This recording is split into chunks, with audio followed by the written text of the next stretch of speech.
Bapak Ibu, di bulan lalu kita dikejutkan dengan sebuah demo yang saya pikir bisa membuat kita ketar-ketir. Benar ya? Demo yang saya tahu membuat kita bisa flashback ke tahun 98 karena cukup heboh ya, cukup heboh, kacau, panas, bahkan apa juga ya. Ada penjarahan di rumah-rumah orang yang menyampaikan satu statement yang bikin warga marah, para oknum anggota DPR. Dan bahkan ada beberapa di antara kita mungkin yang biasanya kerja harus kembali lagi dirumahkan. Dan saya tahu banyak sekolah yang diliburkan karena demo yang besar yang terjadi beberapa hari. Benar ya? Tapi kalau kita mau lihat apa sih pesan yang dibawa oleh pendemo? Pesannya simple. Mereka marah karena oknum-oknum yang duduk di parlemen sana tidak sungguh-sungguh mewakili kehidupan mereka. Mereka katanya Dewan Perwakilan Rakyat. Tapi kehidupannya apa yang mereka sampaikan seringkali menunjukkan mereka tidak sungguh-sungguh mewakili rakyat. Benar ya? Rakyat lagi susah tapi tunjangan mereka tuh naiknya minta ampun. Masa tunjangan beras sampai 12 juta mau beli berapa kilo beras tuh? Tunjangan rumah sedemikian hebat. Tapi warga begitu susah, ekonomi sulit, apa-apa juga turun, bahkan harga saham juga turun. Tapi lebih daripada itu, kita juga melihat bahwa banyak oknum-oknum anggota DPR yang kerap kali ketangkap basah korupsi. Benar ya? Betul-betul sungguh-sungguh tidak mewakili kehidupan mereka sebagai wakil rakyat sehingga ini memicu amukan massa. Tapi seringkali yang justru juga dilakukan sama itu kita sebagai orang Kristen. Benar ya? Kita memang bukan wakil rakyat karena kita tidak duduk di parlemen. Tapi kita hari ini duduk di gereja di rumah Tuhan. Dan kita sebenarnya wakil Tuhan. Amin? Kita wakil Tuhan tapi seringkali kita juga sama dengan oknum DPR yang tidak sungguh-sungguh hidup mewakili Tuhan di bumi. Coba cek kehidupan kita hari ini. Kalau Tuhan di pagi hari ini datang, duduk, lihat, jangan-jangan Tuhan bisa demo. Jangan-jangan Tuhan bisa bawa malaikat mendemo kita pagi hari ini. Kenapa? Karena jangan-jangan kehadiran kita sebagai orang percaya yang mestinya menjadi wakil Tuhan di bumi untuk memberi kesaksian, menjangkau banyak orang, merangkul setiap orang yang terhilang, yang berdosa. Tapi seringkali Tuhan mendapati kita cuma duduk manis, duduk diam, datang ke gereja, pulang ke rumah. Yang penting sudah kerja, keluarga aman, anak bisa studi sampai luar negeri, investasi ada, asuransi ada, semua oke, semua sehat, gereja aman. Yang penting semua aman. Yang penting apa yang aku dapatkan sudah cukup. Saya sudah selamat, semua oke. Dan kita sibuk dengan kegiatan rohani. Sudah cukup jadi pengurus. Sudah cukup jadi hamba Tuhan. Sudah cukup jadi majelis. Tapi kita mengabaikan panggilan kita, pilihan yang Tuhan berikan kepada kita sebagai wakil Tuhan di bumi. Sehingga banyak orang di luar sana tidak mendengarkan pesan yang semestinya dibawa oleh kita sebagai wakil Tuhan. Maka saya bilang, jangan-jangan kalau Tuhan hari ini hadir, kita bisa ikut di demo oleh Tuhan dan juga para malaikat yang kalau Tuhan bawa. Benar ya? Dan ini didukung oleh sebuah studi riset yang cukup mumpuni dari bilangan riset Indonesia. Satu riset Kristen yang ada di Indonesia. Dia bilang begini, 1 dari 2, ini berarti angka yang besar 50%. Orang Kristen Indonesia, bukan di Amerika, tidak aktif memberitakan Injil kepada orang lain dalam 3 bulan terakhir. Wow, angkanya besar sekali. Jangan-jangan kita di antara angka itu. 50% lebih. Atau jangan-jangan kalau kita kaitkan dengan tema kita hari ini. Bagaimana dengan doa-doa kita? Apakah doa kita pun sudah kita tidak lakukan untuk mendoakan orang yang tidak percaya? Untuk mendoakan orang yang semestinya butuh kasih Tuhan? Karena jangan-jangan doa-doa kita itu sama seperti oknum DPR. Hanya mementingkan diri sendiri. Benar? Setiap hari kita berdoa cuma yang penting Tuhan berkati Andrian sehat. Berkati keluarga Andrian. Berkati pelayanan Andrian. Berkati dan semua cuman tentang kita. Maka sebenarnya kita sama. Kita juga perlu didemo. Tapi bersyukur di pagi hari ini dengan saya, kita kembali lagi akan diingatkan oleh Tuhan dari sebuah perenungan firman Tuhan. Supaya kita sadar kita harus punya hati. Hati sebagai wakil Allah di bumi untuk boleh terlibat dalam pekerjaan Tuhan yang besar. Karena sejatinya semua kita butuh kasih Kristus. Boleh sama-sama kita buka Alkitab yuk. Di Roma 10 ayat 1 sampai 3. Boleh kita buka Alkitab Roma 10 ayat 1 sampai 3.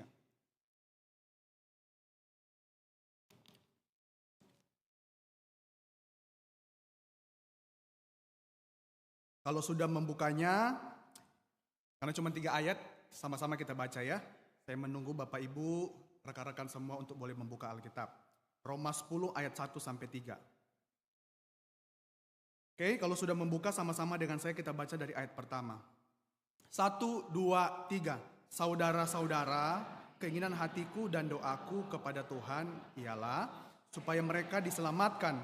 Sebab aku dapat memberi kesaksian tentang mereka, bahwa mereka sungguh-sungguh giat untuk Allah tetapi tanpa pengertian. Sebab oleh karena mereka tidak mengenal kebenaran Allah dan oleh karena mereka berusaha untuk mendirikan kebenaran mereka sendiri, maka mereka tidak takluk kepada kebenaran Allah. Bapak Ibu, di tahun 72 seorang pengkhotbah yang sangat terkenal namanya John Stott, boleh bantu untuk slide-nya. Tahun 72, John Stott, di tahun 72, John Stott ketika menyampaikan ceramah, pernah memberikan sebuah statement atau mengomentari perikop yang pagi hari ini kita baca. John Stott bilang begini, saya khawatir apa yang Paulus tulis tentang orang-orang Yahudi yang tidak percaya pada zamannya, dapat diterapkan kepada banyak orang Kristen yang percaya di zaman dia tahun 70-an. Tapi saya rasa juga di zaman kita pada hari ini, baik orang percaya maupun orang yang cuma sekedar beragama atau orang yang tidak percaya. Kenapa? Apa masalahnya yang dilihat oleh John Stott, yang juga John Stott lihat dari konteks pelayanan Paulus di saat itu ketika menghadapi orang yang belum percaya atau orang yang kadang-kala cuma sekedar beragama, baik Yunani maupun orang Yahudi. Apa masalahnya? Ada 3 masalah yang dihadapi dan juga sekaligus menjadi tantangan yang dihadapi oleh Paulus pada saat itu. Apa yang pertama? Pada saat itu Paulus menemukan ada banyak orang hanya giat tapi tidak berdasarkan kepada pengetahuan yang benar. Rajin melakukan berbagai macam hal, rajin melakukan ritual agama, rajin kemana-mana melakukan berbagai macam hal, tapi tidak didasari oleh konsep, motivasi atau landasan atau pijakan yang tepat. Dan itu pasti salah. Kalau kita hari ini tidak tahu kita mau ibadah buat apa. Oke, kita ibadah, kita kasih persembahan, tapi kita nggak tahu. Kita kehilangan, ada yang hilang, ada relasi yang hilang. Maka ini yang dihadapi oleh Paulus, menghadapi orang-orang pada waktu itu yang kelihatannya rajin, melakukan Taurat sangat rajin, bawa korban, tapi tidak didasarkan oleh pengetahuan yang benar, bahkan motivasi yang benar. Tapi yang kedua, oleh karena apa? Oleh karena mereka nggak kenal siapa Allah. Bahkan bukan nggak kenal, nggak mau tahu kebenaran Allah. Sehingga otomatis orang yang nggak mau kenal Allah, yang tidak mau mengenal kebenaran Allah, tentu tidak akan tunduk atau takluk kepada kebenaran Allah. Sehingga ini adalah orang-orang yang susah untuk diajar, susah untuk dididik, susah untuk diberitakan Injil, bahkan susah untuk ditegur. Dan ini yang dihadapi oleh Paulus. Sehingga Paulus juga menemukan mereka bukan cuma orang yang giat tapi tanpa pengetahuan yang benar. Mereka bukan cuma orang yang tidak mengenal dan tidak tunduk atau tidak membutuhkan Allah. Tapi mereka adalah orang-orang yang terperangkap atau hanya menginginkan hukum Taurat pada saat itu. Padahal sudah ada Kristus yang datang. Padahal keselamatan sudah ada. Sudah dekat, bahkan Paulus menegur orang-orang Israel. Sudah ada keselamatan. Tapi kalian gak lihat. Kalian sibuk dengan hukum Taurat. Sehingga kalian adalah orang-orang yang jauh daripada keselamatan. Kalian sibuk melakukan ritual. Kalian sibuk membangun kebenaran pribadi. Dan Paulus juga pada waktu itu sudah memberitakan berulang-ulang kali. Tapi berulang-ulang kali dia juga ditolak. Dan dia menghadapi orang-orang yang susah. Hari ini kalau kita mengajar orang yang rendah hati gampang gak? Gampang ya. Kita mengajar orang yang enak diajar gampang gak? Gampang sekali. Tapi kalau kita mengajar orang yang sudah punya tembok, sudah melakukan banyak hal, sudah punya pemahaman sendiri, enggak mau tahu, sudah punya apa yang menjadi dambaan mereka. Susah enggak? Susah dan yang hari ini kita hadapi bukan? Kita menghadapi orang yang enggak percaya atau mungkin orang yang kelihatannya beragama ada di gereja, tapi jangan-jangan dia orang yang hilang juga, yang enggak percaya, yang sudah punya banyak pemandangan sendiri. Itu juga susah. Itu dihadapi oleh Paulus. Padahal Paulus sendiri bilang, kalian ini percuma loh. Padahal tujuan akhir dari hukum Taurat adalah Kristus. Sehingga kebenaran diperoleh tiap-tiap orang yang percaya. Bukan lagi mempersembahkan kurban. Bukan lagi capek-capek melakukan A, B, dan C. Tapi semua sudah dituntaskan, dikerjakan oleh Kristus. Dan ini semestinya yang harus dibutuhkan oleh semua orang. Karena hukum Taurat tidak menyelamatkan. Tapi ini tidak dilihat oleh begitu banyak orang. Termasuk orang-orang Yahudi pada waktu itu. Sehingga Paulus katakan mereka adalah orang-orang yang buta. Yang jauh dari keselamatan. Sudah buta, sudah jauh dari keselamatan, susah lagi diajar. Makin parah nggak? Makin parah, makin jauh. Ketika diajar, Paulus ditolak berulang-ulang kali. Disesat, difitnah, dikatakan tidak benar, dan lain sebagainya. Dan Paulus juga pernah menyampaikan apa yang dia alami ketika dia memberitakan Injil. Misalnya saya kutip dari 1 Korintus. Paulus bilang, sampai pada saat ini kami harus lapar, haus, telanjang, dipukul, hidup mengembara. Kami melakukan pekerjaan tangan yang berat. Kami dimaki, kami dianiaya, kami difitnah. Kami telah menjadi sampah dunia, tidak dianggap, sama dengan kotoran dari segala sesuatu sampai pada saat ini. Itu semua Paulus tuangkan semua apa yang menjadi pengalaman pribadi dia ketika dia melakukan semua hal. Tapi pertanyaannya, apakah Paulus berhenti, menyerah, kehilangan cara, dan tidak mau lagi menjadi wakil Tuhan di bumi? Apakah dia berhenti?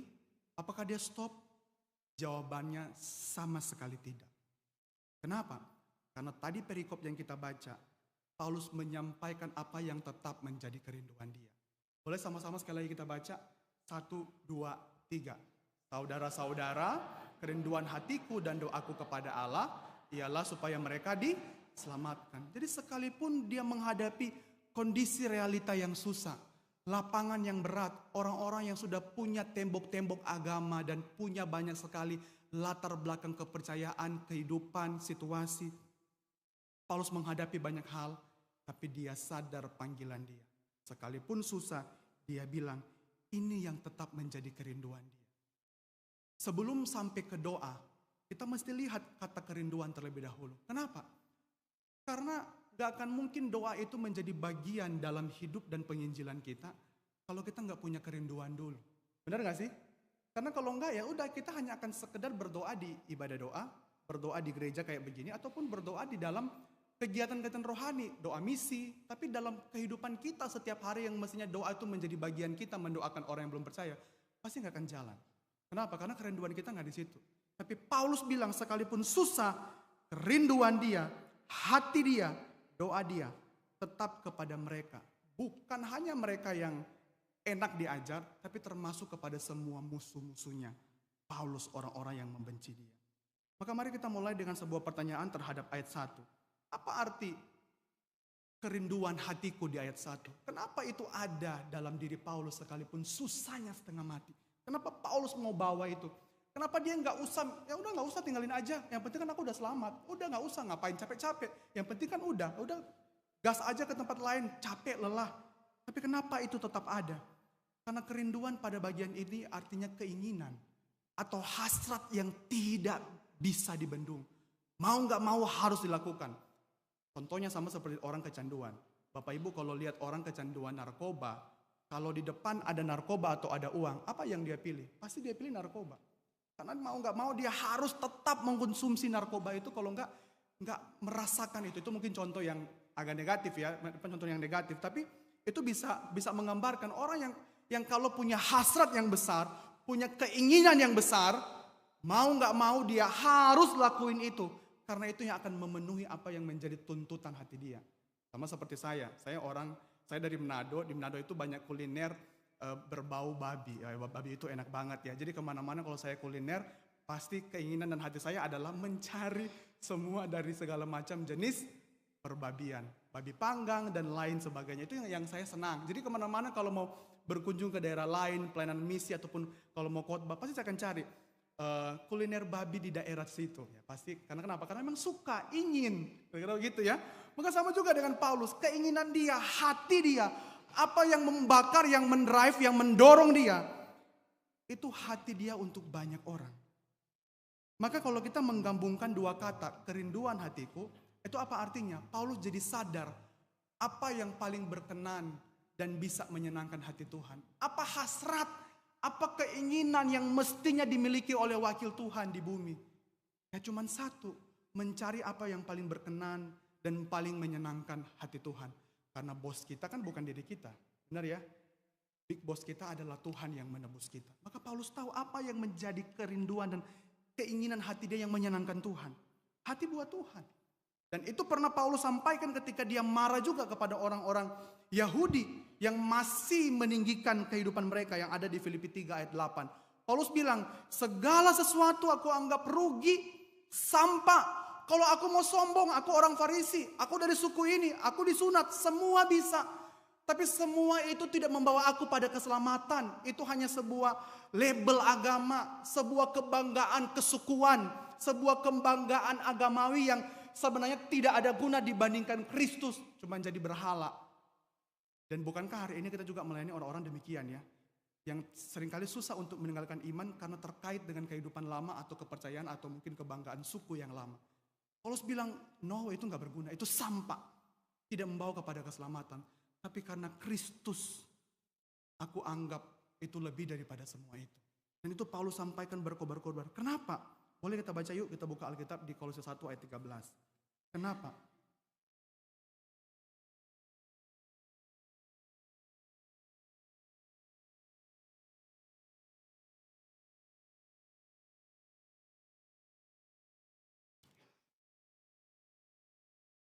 Bapak Ibu perhatikan di Alkitab, saya bacakan Kolose pertama ayat 13 sampai 14. Ia telah melepaskan kita dari kuasa kegelapan dan memindahkan kita ke dalam kerajaan anaknya yang kekasih. Di dalam dia kita memiliki penebusan, yaitu pengampunan dosa. Kenapa Paulus sedemikian luar biasa punya hati? Karena dia sadar betul. Dia itu orang yang tidak mungkin selamat karena dia pembunuh orang-orang Kristen pada waktu itu. Tapi dia sungguh-sungguh bersyukur betapa dia merasakan dia ternyata ini loh yang dia cari. Ini yang dia butuhkan. Ini yang sebenarnya harus dipenuhi dari dulu. Kristus yang memindahkan dia dari kegelapan menuju kepada kerajaan Allah. Kristus yang menebus dia, yang mengampuni seluruh dosa dia. Bahkan pernah kan dia bilang, dia berdosa dari antara yang lain. Karena dia tahu dia jahat sekali. Dia tahu dia bejat sekali. Dia tahu dia orang gak baik. Dia tahu dia buta. Dia tahu dosa itu luar biasa sekali. Tapi akhirnya dia jadi tahu Tuhan menebus dia. Dia jadi tahu betapa dia butuh kasih Tuhan. Betapa dia butuh pengampunan Tuhan. Dan sekarang itu telah menjadi milik dia yang luar biasa. Dan tidak sampai di situ. Akhirnya kerinduan hati dia berubah. Dan tidak sampai di situ juga. Dia jadi tahu buat apa Tuhan menebus dia. Efesus 2 ayat 10 bilang, kita ditebus oleh Tuhan. Kita dilahirbarukan dalam Kristus Yesus. Bukan cuma untuk hidup enak-enak. Menikmati all you can eat, menikmati Bali, menikmati luar negeri, menikmati harta. Menikmati kehidupan sendiri, cuan-cuan dan cuan. Tapi firman Tuhan bilang untuk pekerjaan baik. Untuk pekerjaan baik. Untuk Tuhan. Karena Tuhan mau di perikop terakhir bilang, di ayat terakhir, di bagian terakhir bilang, Tuhan mau kita hidup di dalam Tuhan.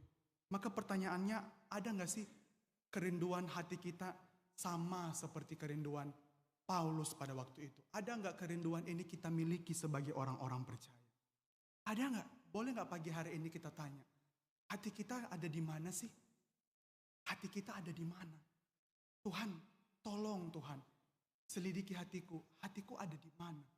Kalau kita mau punya hati, mau punya kerinduan ini, maka kerinduan ini akan menuntun kita kepada yang kedua, yaitu berdoa buat mereka. Maka mengapa penginjilan atau kerinduan pada ayat ini dikaitkan dengan doa? Kenapa Paulus memakai cara berdoa? Sebelum sampai ke situ Bapak Ibu, di bagian buku yang saya temukan ya, John Calvin di tulisannya Institute of Christian Religion membahas doa itu sebanyak 70-an halaman. Itu berarti penting sekali ya kalau dibahas berhalaman-halaman berarti penting sekali. Dia bilang begini, doa merupakan bagian tidak terpisahkan dari iman dan Injil. Injil melahirkan iman dan memuncak kepada doa. Itu berarti ada korelasi yang kuat antara Injil, iman, dan doa. Karena satu paket yang tidak mungkin terpisahkan. Orang yang menyampaikan Injil, orang yang beriman, itu pasti berdoa. Kekuatan itu ada di sana. Dan ini yang Paulus tunjukkan melalui doa. Tapi kenapa harus melalui doa? Kenapa kita berdoa kepada orang-orang yang membutuhkan kasih Tuhan? Kenapa? Karena kalau kita kaitkan dengan kerinduan hati, karena dengan berdoa, sesungguhnya akan menunjukkan posisi dan pusat hati kita ada di mana. Benar? Coba deh kalau kita sakit, apa yang menjadi isi doa kita dari pagi sampai malam? Berdoa supaya minta sembuh. Karena posisi pusat dan hati kita ada di apa? Kesembuhan jasmani. Mana ada sih kalau kita sakit kita berdoa, Tuhan, aku pengen makan duren, musangkin, besok. Gak ada. Gila kali ya, kadang-kadang gitu ya. Gak ada. Maka coba cek doa-doa kita setiap hari. Karena doa-doa kita itu paling membuktikan kondisi hati kita, pusat hati kita ini wakil Tuhan, kita ini ada hati buat orang lain yang belum percaya, buat orang yang kita gak senang supaya mereka kenal Tuhan, buat keluarga kita atau enggak. Maka paling simpel adalah lewat doa-doa kita. Coba kita cek. Doa kita yang tadi pagi, nanti doa kita sebentar malam, nanti doa kita dengan keluarga, nanti doa kita menghadapi masalah, nanti doa kita dalam keadaan sulit tetap berdoa buat orang lain, atau cuma berdoa supaya kita bebas dari kesulitan. Coba kita cek. Kalau itu nggak ada, balik lagi, karena memang kerinduan hati kita bukan kepada situ. Atau jangan-jangan kita sendiri yang hari ini sebenarnya perlu mendengar Injil itu. Maka dengan berdoa, kita akan digerakkan dan menentukan posisi hati kita kemana. Berdoa kepada mereka yang belum percaya. Kenapa penting Bapak Ibu? Karena ternyata seringkali doa atau penginjilan itu ditinggali oleh banyak orang. Sekali lagi saya memakai survei dari bilangan research. Dia mensurvei angka pertambahan anggota jemaat di desa maupun di kota. Ternyata jemaat itu bertambah paling banyak bukan karena doa atau penginjilan, tapi karena pindah dari gereja lain. Benar ya? Iya gak sih? Kalau gereja lain lagi buka, wah dengan lightning yang luar biasa, wah dengan undang ini, undang itu, wah berbondong-bondong orang ke sana. Ada penyembuhan, ada ini, wah berbondong-bondong. Orang akan pindah. Makanya di mana-mana itu kebanyakan itu bukan karena orang Kristen baru, tapi karena berpindah-pindah aja. Dari gereja lain, dari desa ke kota, dari kota ke desa, dan lain sebagainya. Sedih sekali ya. Penginjilan itu kecil sekali. Itu berarti banyak orang gak menginjili. Sehingga gak ada orang Kristen baru. Sehingga angka populasi Kristen pun makin hari makin menurun. Apalagi di Eropa, di Amerika. Karena udah gak ada lagi kegerakan ini. Dan pertanyaannya, kalau kita tinggal di tempat atau daerah yang sudah gak lagi berkembang, sudah mentok perumahannya, sudah gak lagi bisa kemana-mana, masa kita tunggu orang harus pindah dulu baru jemaat bertambah? Benar gak sih? Ya gak? Masa kita harus tunggu? Ya kita harus gerak, benar nggak? Masa kita harus tunggu tiba-tiba orang pindah ke kita nanti 5 tahun lagi bertambah 1? Masa kita harus tunggu? Maka mari kita gerakan itu. Kenapa? Karena ternyata faktor yang mempengaruhi pertumbuhan gereja yang mencoba dilakukan adalah bagi mereka itu strategi, dan di dalam strategi itu mereka tulis coba lakukan pemuridan, investasi dana PI. Kenapa? Karena di sana juga akan terjadi banyak pelipat gandaan. Lewat apa? Pemuridan. Itu di sana ketika bicara pemuridan, amanat agung itu bicara mengenai proses penginjilan di sana. Coba kita gerakan. Coba kita lakukan. Karena kalau enggak, mau tunggu sampai kapan? Dan itu yang coba saya bangun ketika saya melayani sebagai pembina remaja, termasuk ketika saya melayani sebagai hamba Tuhan yang memegang wilayah. Jadi ketika saya di GKY, kita hamba-hamba Tuhan tuh dikasih pegang jemaat-jemaat wilayah. Maka apa yang saya lakukan? Ya kita sama-sama kerjakan bikin kelompok kecil, pemuridan. Maka Bapak Ibu dalam kelompok kecil inilah kita melatih, mendidik, bahas firman Tuhan. Berulang-ulang kali pertemuan yang rutin untuk sama-sama menggerakkan. Ada yang belum percaya, undang tetangga, undang orang sekitar, doakan. Bapak Ibu, anak-anak di dalam gambar di sini, anak-anak ini ada di antara mereka orang tua mereka tuh belum percaya. Dan sama-sama kita doakan. Dan akhirnya puji Tuhan datang ke gereja. Dan di antara 6 anak ini, ada anak yang satu ini yang pakai baju coklat ini. Itu bukan dari orang Kristen. Bukan dari orang percaya. Dan itu kita mulai lewat kita mendoakan anak itu terlebih dahulu. Baru saya pergi memberitakan Injil. Enggak dengan waktu yang pendek, hampir setahun. Baru di tahun depan dia mau memutuskan dan akhirnya dia mau ke gereja. Dan dia akhirnya mau melayani di remaja GKY Citra Garden. Dan akhirnya karena dia juga anak yang cukup berprestasi, dia pindah dari IPK Puri, pindah ke Singapura. Wow, itu kita mulai dari apa? Semua kita mulai dari berdoa. Termasuk ketika saya melayani jemaat dewasa. Bapak Ibu, di foto ini ada satu ibu di tengah-tengah ini. Suami dia bukan suami orang percaya. Tapi setiap kali saya besuk, telepon, setiap kali kita mengadakan pertemuan pemuridan, kita berdoa terus buat suami dia. 1 hari, 2 hari, 3 hari, lama sekali. Tapi puji Tuhan, Tuhan menggerakkan hati suaminya sehingga apa? Ke gereja. Bukan karena kita, tapi karena Tuhan menggerakkan Roh Kudus. Tapi juga kita ikut sama-sama di dalamnya. Apa? Menjawab respon Tuhan untuk kita apa? Berkolaborasi. Amin. Berkolaborasi untuk rutin berdoa. Bukan cuma waktu pertemuan, tapi ketika kita share di grup, di rumah, ketika saya telepon, dalam segala sesuatu, kita ingat, kita doakan. Maka untuk itulah Bapak Ibu, doa di sini bukan cuma doa sekedar doa, tapi doa syafaat yang disampaikan dengan betul-betul ungkapan yang disampaikan, ungkapan yang dinaikkan, betul-betul disusun dengan baik, betul-betul keluar dari hati, disiplin rohani yang diulang terus-menerus. Dan kenapa juga harus melalui doa? Karena lewat doa sesungguhnya kita menunjukkan kerendahan hati kita untuk membutuhkan pekerjaan Tuhan, membutuhkan pertolongan Tuhan. Karena pekerjaan pemberitaan Injil tidak mudah. Makanya Paulus juga tulis dengan doa. Benar ya? Gak gampang, sangat-sangat gak gampang. Sangat-sangat gak mudah. Di ayat 3 bilang, mereka sudah punya kebenaran sendiri. Mereka susah diajar. Mereka tidak menginginkan Tuhan. Mereka lebih membutuhkan Taurat. Gak gampang. Makanya lewat berdoa. Tapi waktu kita berdoa terus sebenarnya, kita juga menunjukkan hidup kita yang butuh Tuhan sebenarnya. Sebelum kita berdoa supaya orang lain butuh Tuhan, kita sudah melatih diri kita untuk butuh Tuhan. Amin. Supaya kenapa? Kita bukan cuma berdoa supaya orang butuh Tuhan, kita juga sudah mempraktekkan lewat doa-doa kita.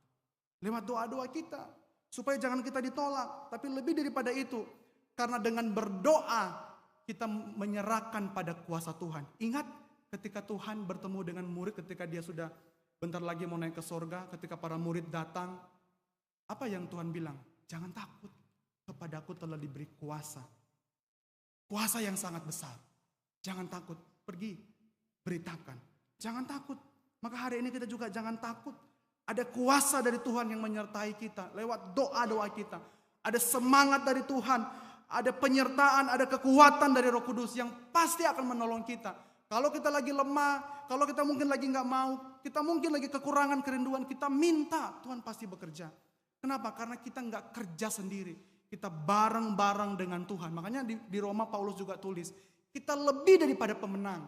Karena ada Kristus yang menyertai pekerjaan tangan orang-orang percaya. Sehingga itu membuat para murid yang mungkin sudah ketakutan, tersungkur, tapi dikuatkan dan mereka akhirnya ada yang mati pun menderita seperti Petrus ya. Disalib terbalik. Kenapa? Karena dia tahu ada Kristus menyertai dia nggak pernah takut. Tapi kalau masih ada yang tanya, kenapa harus kita yang berdoa? Kenapa nggak orang lain? Kalau kita lihat di Yohanes 1 ayat 12, karena waktu kita menerima dan percaya kepada Tuhan, ada kuasa dalam doa orang percaya. Maka doa harus dilakukan oleh kita hari ini. Latihlah diri kita. Berdoa, kita lihat sekeliling kita cari, kita bergaul, kita berkomunitas supaya kita menemukan apa yang perlu kita doakan. Kita berdoa untuk banyak pekerjaan Tuhan dalam misi. Supaya betul-betul boleh bergerak melalui doa-doa kita yang sangat berkuasa. Dan kita juga boleh ikut bersama-sama juga memberitakan Injil. Mark Dever bilang begini, kita tidak gagal dalam penginjilan jika kita setia memberitakan Injil. Meskipun orang itu tidak bertobat, kita gagal hanya jika kita tidak memberitakan Injil. Ya udah kalau kita berdoa, ya udah kita serahkan sama Tuhan. Yang penting kita sudah dengan setia melakukan doa, tapi juga dengan aksi nyata. Dengan berbagai macam hal, kita memberitakan Injil. Supaya kenapa? Ada pekerjaan Tuhan yang nyata dalam hidup kita. Boleh nggak kasih tahu orang sebelah kiri, sebelah kanan, depan belakang, bilang, kamu wakil Tuhan loh di bumi. Boleh kasih tahu sebelah kiri, sebelah kanan, kamu wakil Tuhan loh di bumi.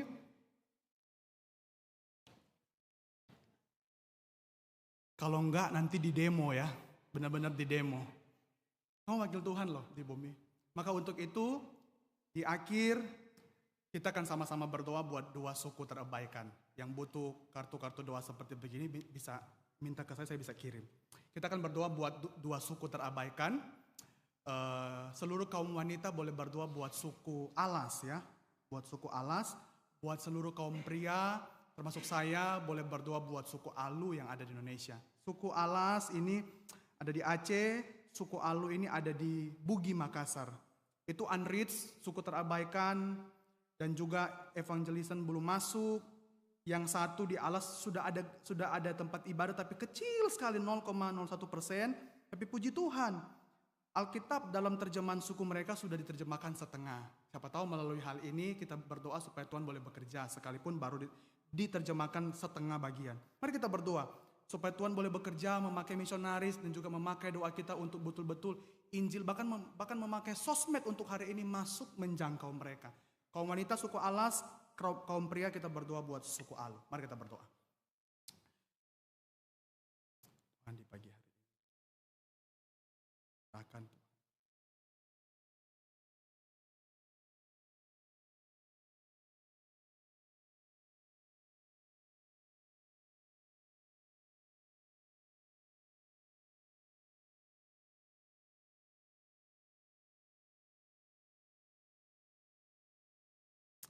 Serahkan pintu Alu.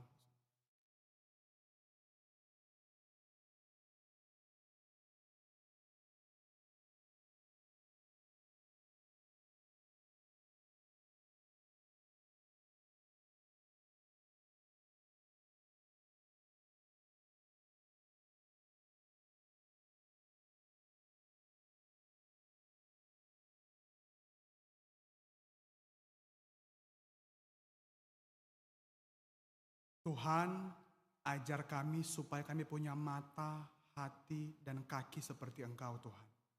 Mata yang memandang sekeliling, hati yang punya kerinduan, bahkan kaki yang mau melangkah untuk berdoa, berlutut, mencari yang terhilang. Karena sungguh Tuhan mereka butuh kasih Tuhan. Kalau tidak mereka akan betul-betul menghadapi penghakiman, penderitaan yang jauh lebih menderita dibanding di bumi ini. Karena mereka akan terpisah dari Engkau Tuhan selama-lamanya. Tuhan tolong Tuhan supaya kami boleh melayan itu dengan doa-doa kami Tuhan. Tidak berdoa hanya untuk diri sendiri tapi berdoa buat mereka yang terhilang. Dan jangan-jangan Tuhan yang terhilang itu ada di dekat kami. Ada di dalam keluarga kami. Ada di sisi kiri, sisi kanan atau mungkin ada dimanapun kami temui. Tuhan tolong Tuhan. Supaya kami boleh punya hati, kami boleh sungguh-sungguh menjadi wakil Tuhan di bumi. Punya kerinduan Tuhan. Punya kerinduan yang berbeda. Punya kerinduan untuk Tuhan melakukan pekerjaan Tuhan. Dan kami tahu Tuhan ini gak gampang. Tapi kami juga tahu. Kami berjalan dengan Tuhan yang punya kuasa. Yang sudah menjadikan kami lebih daripada pemenang. Dan kami tahu ada kuasa Roh Kudus yang menyertai setiap pekerjaan kami sebagai orang percaya. Tuhan tolong, Tuhan pimpin, dan Tuhan kuatkan kami. Kami sangat bersyukur buat kesempatan di pagi hari ini. Kami serahkan doa kami Tuhan. Serahkan juga dua suku terabaikan yang sudah kami doakan. Biar Tuhan bekerja melalui berbagai macam hal dan juga melalui kehidupan kami. Dalam nama Tuhan kami sudah berdoa. Amin.